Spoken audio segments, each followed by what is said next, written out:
What's up, Ned? Hey, man. Welcome, fellow travelers. My name is Russell. I'm one of your co-hosts for the Never Ending Adventure podcast, and I'm here with everybody's best good buddy, Ned. Ned is my name. Ned is his name. You know, sometimes we mention that we're DJs, and I bet just anyone who's just joining on for the first time is like, "Oh, these guys are DJs. That's cool." When I reference DJ Netty P. Yeah, DJ Netty P. Yeah, man, I'm on Spotify, bro. No, I'm not. No, we're not actually DJs. Just anyone who gets on the podcast, including ourselves, has a DJ name, including our wonderful engineer, Michael, also known as DJ Cowboy Hat. Michael, how you doing? I'm doing great, guys. It's always good to hear you. Okay, great. Well, that was fun. We haven't talked to him in a bit, and he's down in Atlanta now. So yeah, no, we gotta. He told me he's still moving in and getting pretty settled, and life's been pretty crazy. So we're gonna hit him up soon. Got to get him adjusted to the Atlanta area for sure. Yeah, Michael, how is the new place? Loving the new house. We love Atlanta. It's good to be back in Georgia, but we do miss you, Russell. Yeah, cool. That's great, man. Really dig it. Let's see if he puts anything in there. I'm very interested. Anyways, this is an Adventure Time podcast, and we're talking about season 3, episode 6 today, The Monster. The Monster. Pretty excited for this one simply because it's different. Not really because I think it's better than any normal episode. It's not going to be in my top 10 at the end of the season, or at least I doubt it will. Yeah, I mean, it was fun. It was good. Yeah, season 3's got some good stuff coming up. I would be really surprised if it made it in your top 10, but it does lend itself to a lot of new things with Adventure Time, which do make me excited. And I kind of see where they're going with this episode. You know what I mean? Cool. Yeah, I'm excited. Well, in case you didn't get the little melody that I terribly sang at the beginning of this episode, Finn and Jake, for some reason, they have the Finn and Jake song, I think is the title of it. Is that the title? Do you know? I don't even know the title of the song. I just imagined it was they have so many like little ditties and rhymes in the whole show that I don't know if they've named them all or anything. Oh, they do. At least on the fandom Wikipedia page, it's called "We Are Finn and Jake." We're Finn and Jake tune, which is great. In my mind, you know, the song certainly is not going to be in the top 5. I don't think we've already had some pretty dang good songs this season. Yeah, and this song, in my opinion, too, it started strong and didn't finish strong. If that makes sense. I think there's a really great middle part. But maybe only because it reminds me of the Red Hot Chili Peppers, which maybe is a diss on my favorite band, the Red Hot Chili Peppers, more than anything. It's very 80s Red Hot Chili Peppers. The, what is it? I'll stick a stick into your eye. Yeah, a little slappy. Yeah, it's that slappy. It reminds me, if anyone's curious what songs I'm referencing, more specifically, it's pre-John Frusciante era. Uplift Mofo Party Plan kind of era, which is right before Mother's Milk. The two songs specifically are Love Trilogy. Honestly, it's mostly just that one. Or No Chump Love Sucker are the two that just, this song for some reason just popped in my mind as those two. And also a little bit of the SpongeBob, the Krusty Krab pizza. There's something in that as well. I don't know. Pizza. Yeah, maybe so. I still like it. I mean, I love the moment. More just opening on the episode with Finn and Jake just chilling by the treehouse and BMO sitting next to them and they're just playing music. And it's not a Finn and Jake episode at all. It's so funny. Exactly. And that's actually why We Are Finn and Jake. I love the moment though. And I think they are doing it on purpose that, you know, there's a lot of stuff going on anew all the time. And that Finn and Jake don't have to be in the middle of everything. So they kind of are, I think, really... Oh, I like that walking slowly up to the idea that we're going to have a full LSP episode. Now, we're going to have Finn and Jake featured in it. They're going to be in the background, but it's going to be an LSP episode. And that's really what season 3, I think, lends itself to, is the fact that we've created our universe. And now we can really, really have these episodes that are side character episodes. There's no progression of the show. It wasn't like last week's episode where Princess Bubblegum is dealing with the fallout from season 2 and it's all canonical. This could just be like, this could have been thrown into season 1 and we would have been good. It could have been. Yeah, this is interesting. There is a little bit of confusion in the timeline, at least in my mind, with the LSP where this episode timeline. lies. Yeah, the LSP timeline. But I really do love the idea of what you're mentioning, where this could fit anywhere. And also, there are other things happening in U the whole time, like constantly. If that is a true principle that the writers of the show keep up, I really did that. Like in Rick and Morty, where every now and then you'll pop over and you'll see what's going on with the evil Morty. And he's been doing something this whole time. He's been slowly taking over the Rick and Morty world, you know? I think that's great. I'm not surprised at all that they're doing that. I think it may just be standard writing practices, but it's cool to see other characters developing off screen. Yeah. We don't have SpongeBob and Patrick and Squidward always living in the same homes, and then Sandy is still in the dome, even though it's been 10 years. You know, nothing like that is happening. And we do get the catch up with LSP that she has been living in the woods, and we know that because Finn immediately says, "Oh yeah, I know where LSP is, man. She's in the woods eating beans," which is a reference back to Heat Signature when they were in the woods and they were trying to prank LSP while she was like, "My beans," you know? Yeah, definitely. It's a little confusing though. I wrote out the timeline. If you want me to go through it, or best that I could. I mean, I don't see it as confusing though. I don't like she's been in the woods. What's confusing is, first off, is LSP's parents.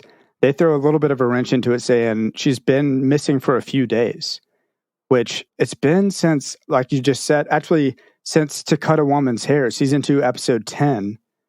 She was in the woods. Yeah, I think you're getting the little bit of confusion is the beginning of this episode when LSP's at her parents' house and eating a sandwich and stuff. She's visiting her parents, and her parents mention, "We wish you would visit more often. Why don't you just stay home?" Because I think they know something's up. She's playing it off as she has an apartment and she's on her, like going out and living on her own, kind of like anybody else, you know, leaving their parents. I think, in my mind at least, it seems like Finn says, because I don't think this is like canonically important in any way. So unless there's something in the future we find out about, but in my mind, it's like Finn saying, in the woods eating beans. So he's referencing to the last time, like he saw her where she's living, which was back in Heat Signature, season 2, episode 26. And we saw her first starting to live in the woods, season 2, episode 10, and she had furniture there. And we assumed she had been camping out for a while and To Cut a Woman's Hair. And so that's kind of why I was thinking it feels confusing, at least. But the timeline that I thought of, at least, is Lumpy Space Princess must have gotten an apartment in Lumpy Space. So she must have moved out at some point. They were missing her, so they invited her back. And this is like early season 2, right? They invited her back to visit the parents. And then she leaves, but doesn't, like, she goes back to her apartment, but doesn't call. She leaves their house because she gets pissed off in this episode. And so we see that moment, and then she leaves and doesn't call. And so then she goes camping, furniture, season 2, episode 10 through Heat Signature. And that's when, like I said, how Finn says she's in the woods eating beans. So he thinks that she's still camping. And then my thought is that she ran out of beans. And then that's when the LSP story begins. She starts like looking for food and looking for better shelter because it's been just long enough to where all of the things she brought with her are running out and breaking and all that sort of a thing. Yeah. I mean, I think you're right in the sense that there's a potential that she's run out of food at her normal like hobo campsite. And that's kind of why she was, but my theory of it is not that she ever even had an apartment, that she's just lying to her parents. She's not going to tell her parents that she's a hobo living in the woods, but she bums over there. She bums over to Lumpy Space. And there is a reference to why I think she has easy access to Lumpy Space still. Because when they're in the village later on in this episode, there is the frog that serves as the portal to Lumpy Space is in the village. So they're around. She's got ways to get there. Well, she also was talking to Melissa. I think she would be, and that's why I was trying to think of it too, because I'm sure she's in constant contact with everybody, even if she's not talking to her parents or she's kind of ignoring them. Yeah, sure and that's what I think, because she storms out. Yeah, she's probably texting them or calling them all the time, but then storms out when she gets angry the first time and says like, "I'm done. Like, you're never going to see me again." and that type of thing. So I think you're overthinking the timeline just a little bit, but they do lend it to be confusing or making you assume that she's just calling the woods her apartment. Travelers, let us know who you think is right on this one. Give us your theory. Send us a Traveler's Log email. And I'm curious. I mean, I certainly think both are super plausible, but that's just how I saw it, at least. Yeah. And everything's happening so quickly in this episode. Not as many people out there are sitting there thinking about it like we are. So the logistics. And it also doesn't really matter. It's almost like frame. I was almost wondering if at the beginning of season 3, it's kind of like a soft reset where she just goes home and she's just back in the village and everything kind of like, oh, don't worry about season 2. But I don't think that's the case. I think it's just a matter of her visiting her parents occasionally and then lying about her. So you think she's just straight up been gone for forever? Or not for forever. I think that she went to here's my timeline. Okay. Season 2 happens. All right, there we go. Finn and Jake know that she's got her little like hobo set up with the fire and the tree and all the weird, grocery cart in the tree. And that she still, whenever she runs out of beans or runs out of food, she just same like we all did when we were first starting out or in college. I see what you're saying, yeah. Go home, do laundry, get some free food, and then go home. But she's just lying to her parents about having an apartment. She's not telling them that she's a hobo. So Finn and Jake just say she's in the woods eating beans because that's the only thing that they've really seen her do in the woods is eating beans. But she storms out of her parents' house and has been missing or not contacted them for a few days. And that's why they're worried about her, because she stormed off so angry. And then they were like, she's angry and she hasn't called us back, Well, that just makes me wonder, have you ever actually gone, when you used to go home in college, did you actually bring laundry to be done? That was something that our parents would say to do, but I never brought laundry with us. I definitely did. I definitely would wait like a month and a half. Oh my gosh, really? Have a huge load of laundry because I didn't want to go down in Russell Hall and, what's wrong with that? Pay $12 to do 4 loads of laundry all at once and hog all the laundry machines. So I definitely have done that. Our money, we were privileged, I will say, to have like my dad and like, I guess my mom some, but my dad mostly helped pay for college and helped get me through college and all that stuff, all my expenses or whatever, which is a very privileged thing. I recognize that, but certainly I could save my bulldog bucks. I think of like the ways that I tried to save money, right? And I'm like, it wasn't my money.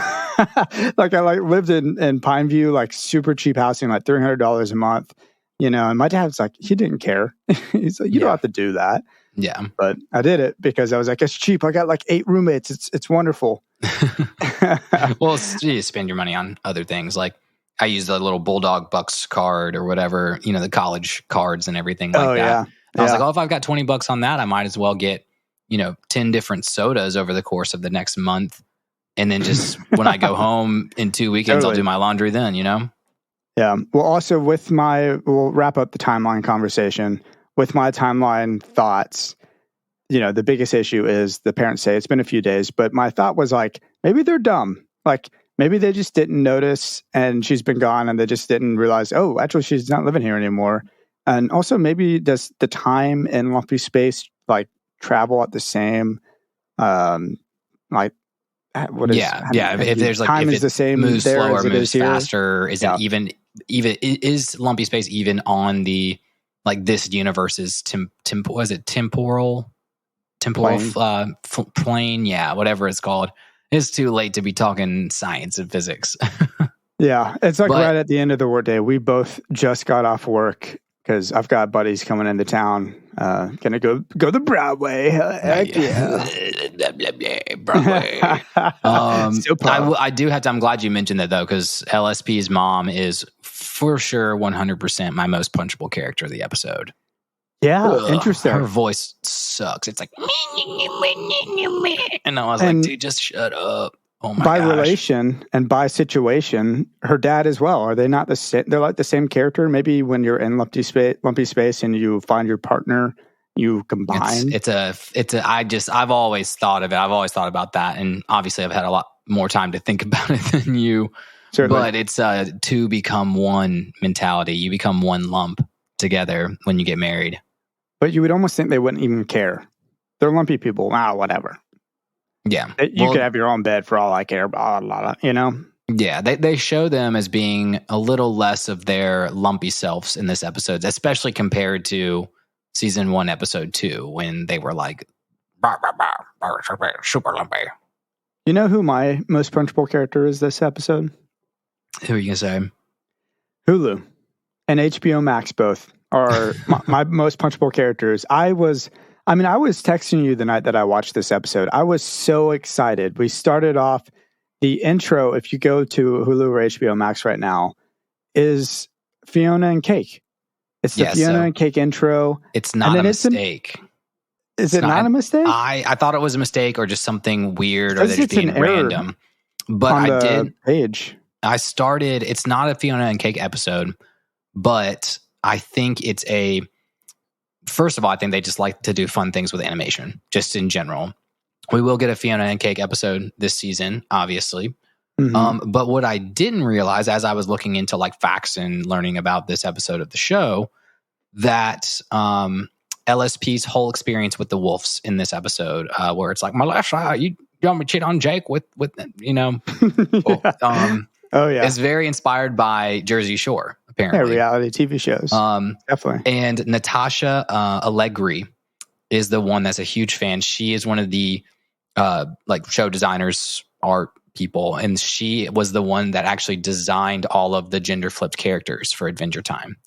Very cool. So that's what I imagine, is that she was probably, especially if she's an animator or more of like a designer worker, but she probably sat in the rooms on these episodes and was like, oh yeah, if like we're doing an LSP high school drama, let me bring some Jersey Shore into this, and gave some ideas. And then they let her like use her animation title card for this episode.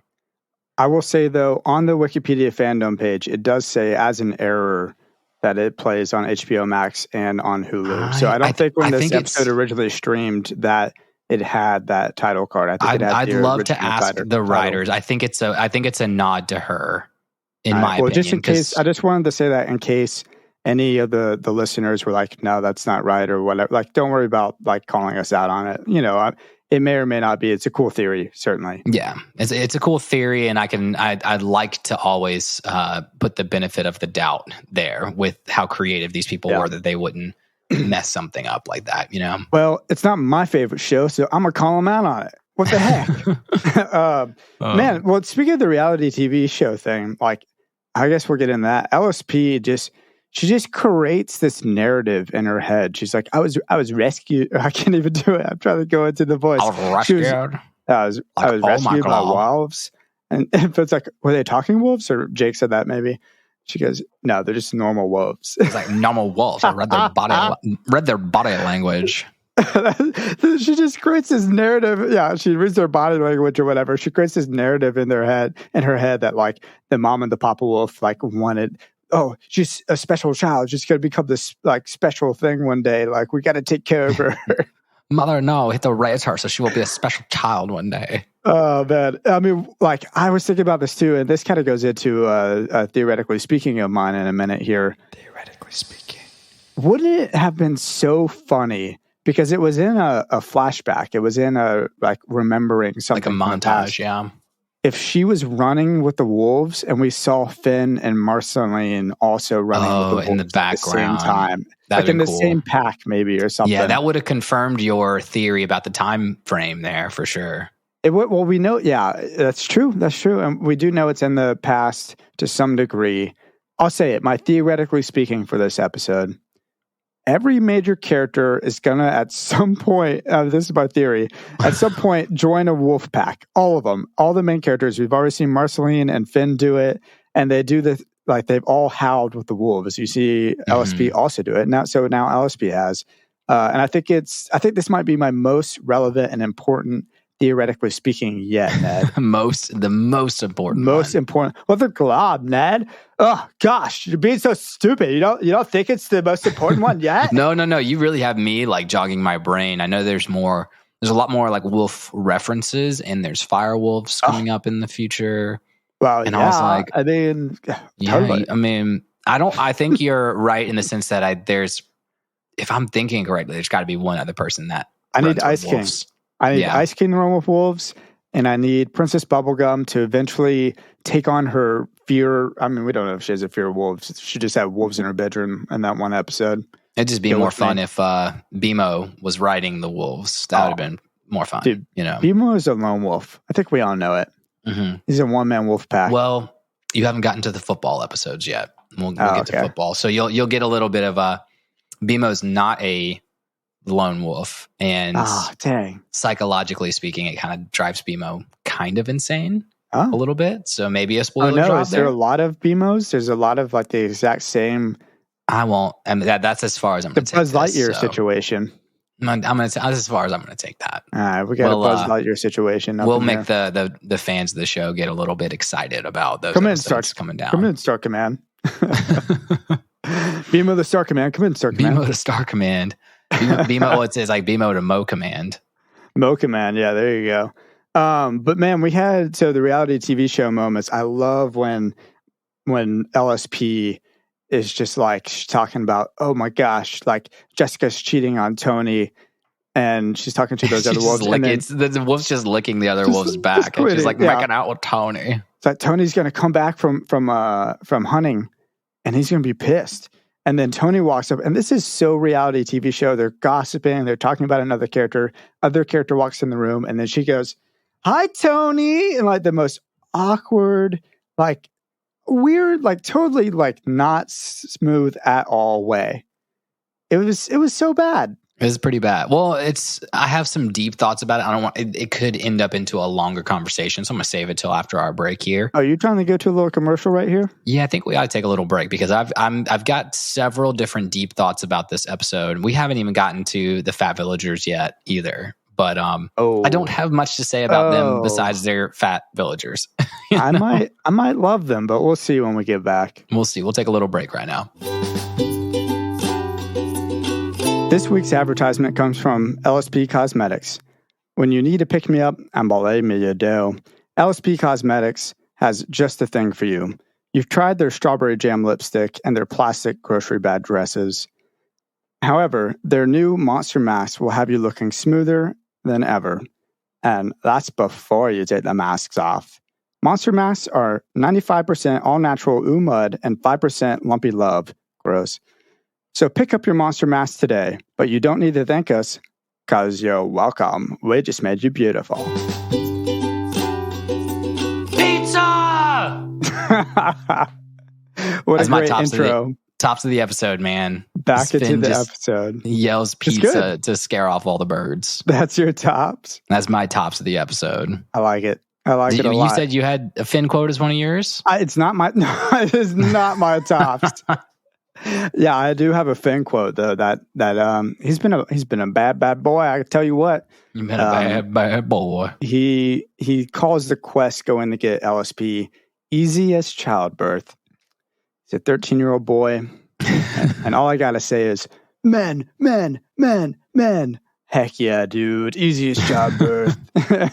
Well, he's also never been around any other human women, so I'm guessing he knows what childbirth is at this point. Yeah. He's 13. Well, yeah, but there's no other humans that he's known that have given birth to children. So anybody else, it may not be super easy. Or it may be super easy. Maybe the Candy Kingdom people have. I'm pretty sure they're just made in a lab. Yeah, that's probably. So there's no childbirth. None of them can have kids? I don't think so. Oh shoot, they're all impotent. Dang. Yeah, there's. All right. To my understanding, there's no procreation in the Candy Kingdom. Man, that feels like a TS to me, theoretically speaking, if I've ever heard one. Yeah. I mean, it's almost proven that, she's always working. Well, now we're getting sidetracked. We don't tangent. Yeah. We definitely don't tangent on the show. I mean, I think that's well established at this point. Yeah, this point. But I think for sure we can see her she made lemon grab. Like, yeah, I don't think there's procreation in that Candy Kingdom. Okay. I'd be interested to know. Yeah, I'm going to go. I'm going to at Pin Ward on Twitter and be like, can candy people have sex? Yo, candy people F. Yo, they fart. Candy people fart. Yeah, don't Google images that, I'm sure. Oh man, shout out to our travelers. That's why I just go ahead. I always for saying fart. I forget I forget sometimes all of these little snippets we say, so I just mark every episode as explicit. Just in that's case. fine. I think it's totally fair at this point. Well, you were hating on what I gotta say is my lovely. Give me some sugar, baby. You're lovely. Yeah, all the fat villagers. I say, which one particularly? That's the one. The ones in the trees. The fat villagers in the trees specifically are my lovely. I have the littlest one that falls out last. That's like the size of like a dime. Is my lovely for sure. They kind of do it. It's like a weird, like Russian doll joke sort of a thing with the falling out of the tree. I didn't pick up on that they all kind of get smaller as they fall out. So almost as if they could have fit inside each other, sort of a thing. But they're my lovely because they need love, man. They need the love. On the Wikipedia page, it literally calls them the fat villagers. LSP calls them fat. They look so rough. None of their shirts are like fully formed. They're all like ripped up and they seem homeless. Man, those cute fat villagers. And also only one of them has a name. That's the other issue I have. It's only Howard has a name. They're all just fat Howard villagers. remembers. He falls out of the tree with half the map. Freaking, all right, only one of them has a name. And you know who has a ton of names but aren't my lovely? The wolves. You got the wolves Mama have Wolf? more names than the fat villagers. You got Stephanie, you got Sue, you got Miranda, you got Tony, you got Jessica, you got Mark. All we got is Howard over here. I know. The wolves got more love in this episode than the fat villagers, that's for sure. And they're so adorable. They just fall out of the tree like idiots. I don't know. They're great. I love them. I know. It like really goes to show that there's tons of like these little villages that are outside of the primary kingdoms that are just like so helpless. Like even Hot Dog Kingdom itself, it's like 4 hot dogs and a hot dog princess. And we had the with the Donnie episode, the little village of house people that like didn't really do anything. They were kind of helpless too. Well, I'd say the house people, gosh dang monster, man. Yeah, well, what's funny, and it kind of took me back for a second. I was like, she gets really hungry when she's hanging out with the wolves because they're like eating a dead horse. But then the whole time when they were like hanging out and running around, they were like eating pumpkins, they were stealing watermelons, and I was like, she was eating. She was eating good with the wolves. Yeah, for a while. Until they brought the horse back. But I wouldn't have put it past LSP if she had started eating the horse. No, I really not wouldn't at all. have. It seems so LSP to me that she would be totally down for that. The full immersive experience of being a wolf. No, Jessica, don't cheat on Tony with me. Oh man, well I do have. So funny. If we have talked about, I don't know, do you have any other fun facts or fun feelings about the fat villagers? Because I'm tapped out. They were just kind of there. They were angry villagers, and that was it. Yeah, they were cute. I mean, the tops for me of the episode is also kind of the fat villagers. It's their interaction with LSP at the end of the episode when they mentioned that the crops were for their children, and more specifically, the moment where they say, "We are parents." That was so funny to me that they had to clarify that they are the parents of the village. And LSP, that's when she has this big like realization that, oh, her parents care for her as these villagers care for their kids. So like, I should go back home and my parents just love me too much. You know, that's the big issue. But she says, just like my parents, which LSP, you're ridiculous, man. Yeah. So, I'm glad that was a good segue into my deep thoughts, because that is kind of like her either moving from lumpy space into the woods. She's obviously been spoiled, but I think the woods has really not only like, is she narcissistic, but now she's like detached from reality. So like those kind of things don't cross her mind. I also wouldn't have thought that maybe growing up spoiled, maybe growing up a princess of lumpy space, she lacks the ability to have sympathy, to literally relate or put yourself into someone else's shoes. You know, empathy is when you have also felt the feeling that someone else feels. And sympathy is when you can go outside of yourself, put yourself in someone else's shoes. And it's kind of a trait of being psychotic, is not being able, like lacking any actual ability for your brain functionality to feel sympathy. So she's almost learning it as she goes along. This is her first like instance of a sympathetic emotion. And as soon as she gets at their parents, she flips the switch and she's like, oh my gosh, I'm so sorry. That's so crazy. I would have never done that. But until that moment where they forced the sympathy on her, she didn't make that connection on her own. So she's really developing in this episode as well. She doesn't quite get there. She gets so close to that apology. And then, of course, she kind of has a little backhanded, like, I mean, I was eating your crops, but like I helped you lose weight sort of a comment, which is not really the best thing, LSP. No, yeah. It was definitely her practice of giving fake apologies. Like, she's probably done that plenty of times before because she's probably messed with a bunch of people's lives before and has given tons of fake apologies. But at the end, when she does realize her parents, it's pretty authentic. Yeah. Yeah, that's true. But I like that moment too when Jake's like, if we don't kill her, well, she's going to keep eating our crops. And he's like, well, you could just not. That's like literally like all that they're like, you could just let her go. Yeah, you don't have to. You don't have to. And I thought that was really funny. Bit of Jake's comment, it probably should have been the tops where they're just, I mean, we didn't really do anything this episode. We were just kind of here. That led to my Jake mistake. And I was like, what? His mistake? They just didn't do that much. Yeah. Dude, he showed off those muscles, though. He showed off the guns. That was not a mistake. Showed off the muscles. I actually have a little comment on that if you want a little tangent story. The tangent for Jake Muscles? For Jake Muscles, yeah. Okay. Like how Finn is trying to he's, pumping up his boy. He's like, yo, show off your muscles. When my dad, you know how when you're younger, like everybody kind of like competes a little bit. Like, my dad's so cool. My dad's blah, blah, blah. My dad would come to the elementary school to have lunch with me occasionally as like a visit. My parents were divorced at this point, and so it was like a way that he could spend time with me throughout the week when I would go stay with him every other weekend, right? But he would go, and he has always been in such great shape. At that point in his life, he was doing Ironman triathlons. He's done 5, maybe 6 of them at this point.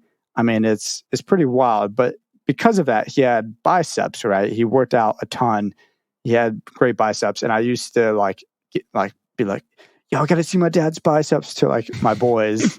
Like, Dad, come on, flex for them. Show me your muscles, Dad. I don't know. I'm just being real, man. And he would flex, but he would always do it begrudgingly. He never really wanted to. And maybe it gave him some sort of a joy where he's like, oh, my son's proud of like how in shape I am. Yeah, I'm sure that's some of what it was too. But he always resisted, at least for the first couple asks.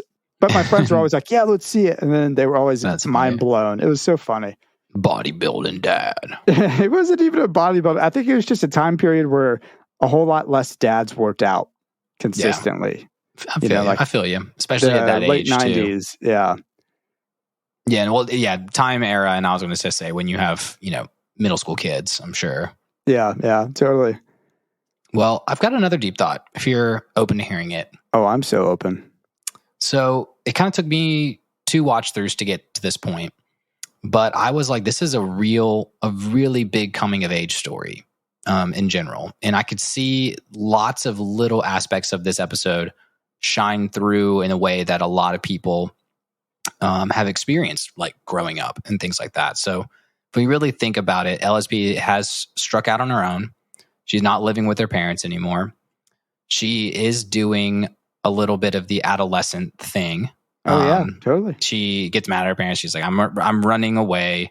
While she's still, I got some free food, and their parents are babying her, trying to be going back occasionally. They still want her to come back. Yeah, they want her to come back, and I'd say, every parents are like, if you're in that phase, be like, our homes are, you're always welcome here. Why don't you visit more often? That's a huge like kind of in college, post college feeling is like. Not an obligation, but your parent, like you just always feel guilty because your parents are always like, you got home. I wish I saw you more. And you're like, I did too, but like, I can't stop my life all the time. You better believe it, especially when you move away. Oof, yeah. Especially when you move away, it's like always guilt trips there. So that's one part of this coming of age story and something that I empathized with as well. Yeah. The second part is, LSP in theory, she's not doing that great. Like, even when she owns it, which I've mentioned in previous episodes, I love that she owns it. But she's really trying to make the best of this bad situation. or best of a, crappy living situation, which I've been in that scenario before when I lived in LA. Oh, was yeah, like totally. couch surfing with a guy for 3 months and would come back and be like, it's so awesome. I'm on my own. I'm doing this. And like, looking back in like retrospect, it was kind of a shitty situation. Like, not something I should have been proud of.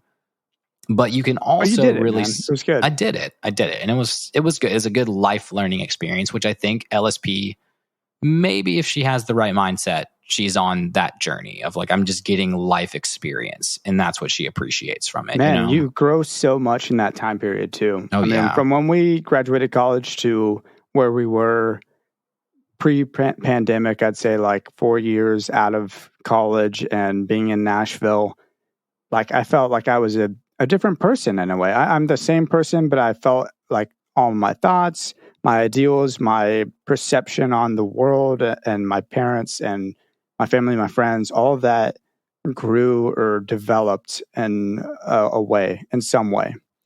It's a great time period, and it's cool to see LSP getting out there and hopefully getting some of that development happening. Yeah, I mean, exactly. And I think she was at that point, but where it plays into with the Wolf's part of the story is almost a backslide. So she runs away from her parents. She's unable to find a home. She's like making a house under acorns and everything like that. And she does find this weird scenario where she's invited into a wolf clan, but I think she's uncomfortable with it enough to where she reverts back to somewhat of a high school state. She doesn't feel like she fits in. It's a weird situation.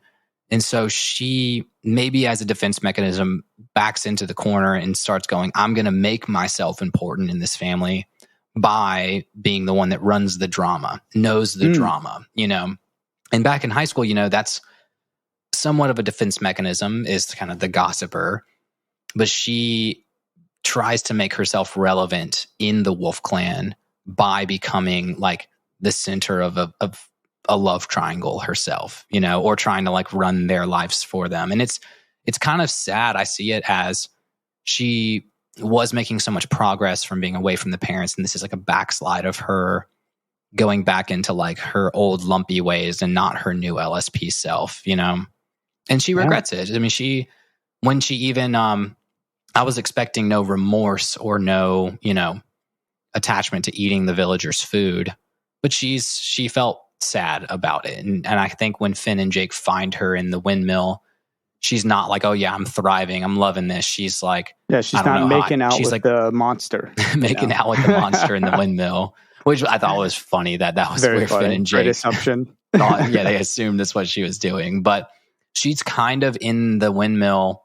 It's a better situation than she's been in living in the woods and living with wolves. But she realized that I think that she lost herself a little bit and kind of, I don't know, maybe I'm getting too deep into that aspect of it, but definitely saw reverting back to what's comfortable for her, As Allie and I were watching this episode for the first time, we kind of took a moment after the episode ended and both of us agreed, like we felt bad for LSP and for the lumpy people.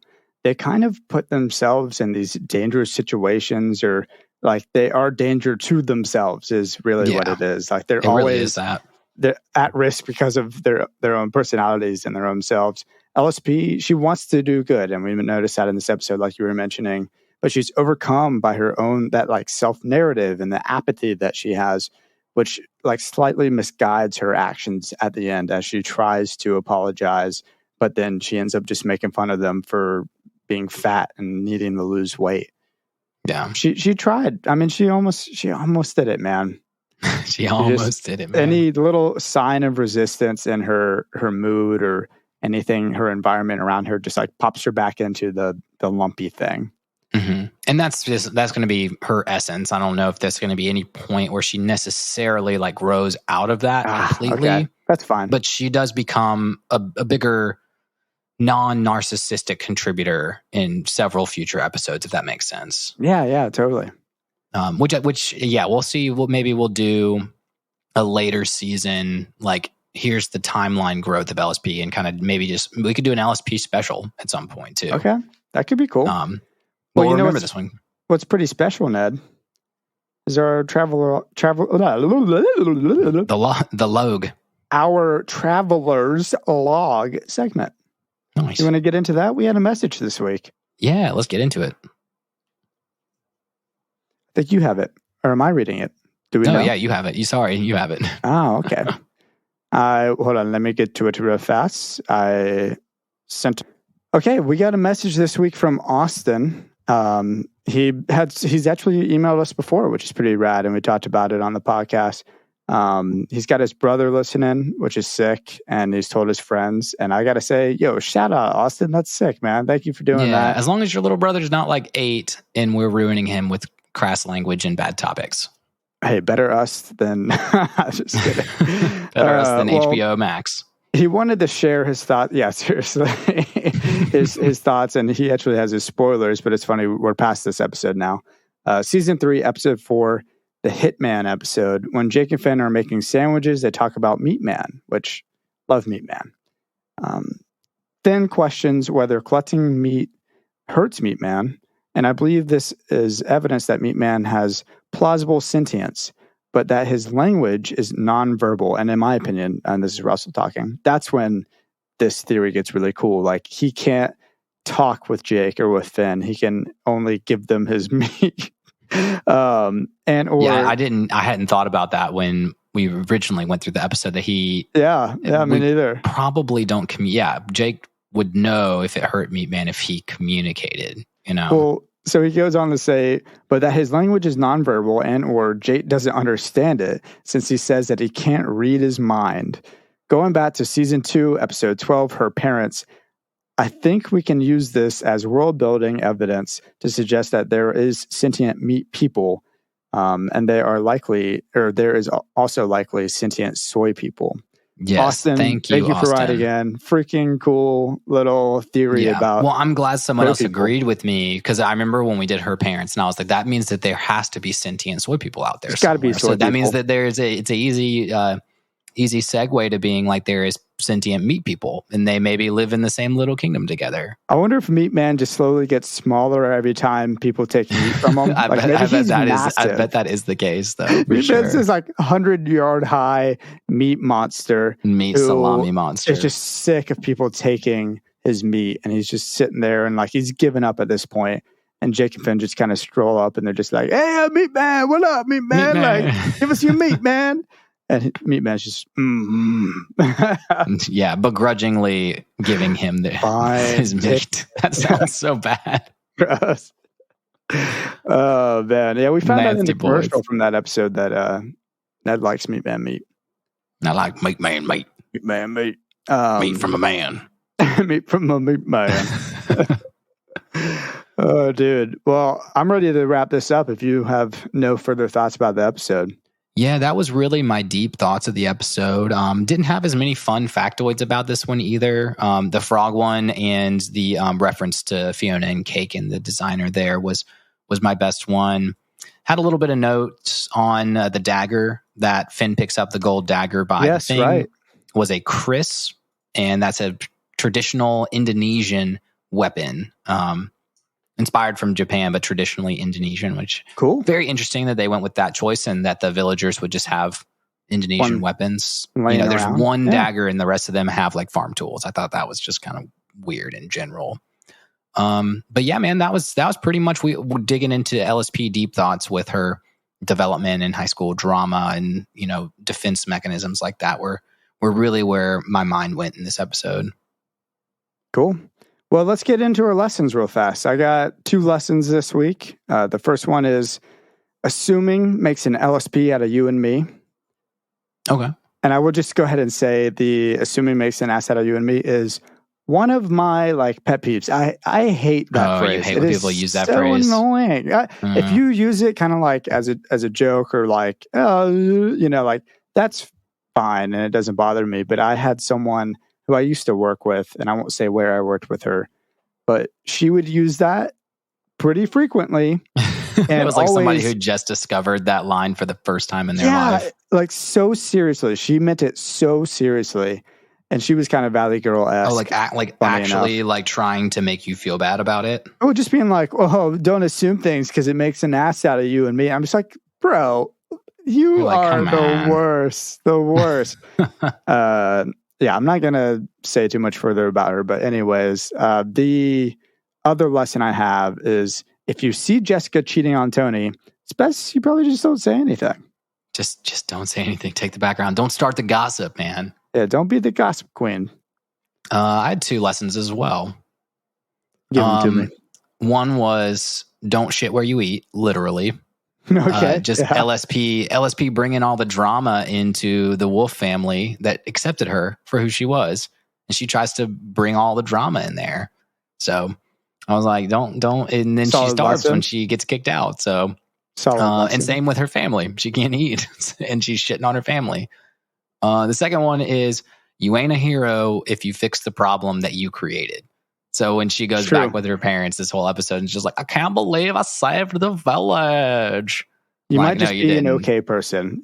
You might just be an okay person, but you're not a hero if you caused the problem and then solved it. So, well, my most punchable and my beef was Hulu for tricking me. Don't really have a beef segment this episode. Just we were talking last week. How dare we got a Fiona cake because I know it's coming up soon. So that's why I wasn't surprised when you. Have you vaguely? Don't give it away. Have you confirmed whether or not we're going to potentially do the thing that we talked about? I have confirmed it. Yes, it is confirmed. It is confirmed. Oh, okay, cool. Time frame. We got to figure out times, but it's confirmed. We got some surprises coming up for you guys, so it's going to be fun.